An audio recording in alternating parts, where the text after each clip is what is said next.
Shocking as it may seem in Saudi Arabia, stealing can cost you a hand. Yes, you heard it right. The loss of a hand. Now imagine the severity of punishments meted out for crimes considered more serious. With a justice system rooted in religious law and tradition, Saudi Arabia has some of the harshest punishments in the world. Join us on this chilling journey through the least to the most severe punishments in the Saudi Arabian justice system. At number 15, we have the punishment for public intoxication. In a country where alcohol is strictly forbidden, getting caught under the influence in public will land you with a minimum of 24 lashes. Next, at number 14, if you're found guilty of spreading rumors or false information, prepare yourself for a hefty fine and a prison sentence that could last up to 1 year.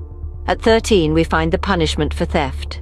Stealing in Saudi Arabia can lead to the amputation of a hand, a punishment that may seem unimaginable to many but is a reality in this Middle Eastern country. Moving on, at number 12, adultery. An act that is heavily frowned upon in many societies is met with stoning in Saudi Arabia, a punishment as old as the hills. At number 11, we find the punishment for drug trafficking. This is a crime that is met with a beheading, a chilling reminder of the severity of the Saudi Arabian justice system. As we move into the top 10, the punishments become even more severe. For instance, at number 10, apostasy, or the abandonment of one's religion, is punishable by death. At number 9, we find the punishment for blasphemy, which is also met with death. This is a clear indication of how seriously religious matters are taken in Saudi Arabia.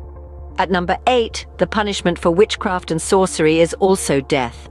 While it may seem like something out of a medieval tale, it's a very real part of the Saudi Arabian justice system. At number 7, we have the punishment for treason.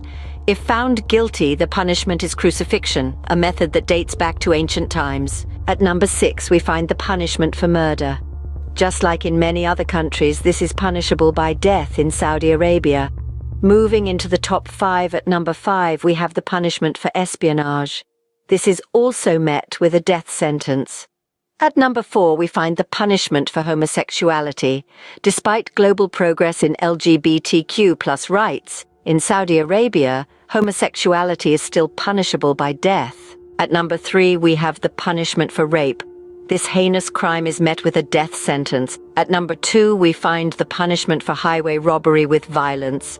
This crime is met with crucifixion. Finally, at number 1, we have the punishment for terrorism. In Saudi Arabia, this is met with a public beheading and crucifixion. In conclusion, the severity of punishments in Saudi Arabia is a stark reminder of how different justice systems around the world can be. From the loss of a hand for theft to the death penalty for crimes such as drug trafficking, adultery, apostasy, blasphemy, witchcraft, treason, murder, espionage, homosexuality, rape and terrorism, the Saudi Arabian justice system is unique in its severity. It's a chilling journey through a system that is deeply rooted in tradition and religious law. Remember, this is not a call for judgment, but an exploration of the differences that exist in our global society.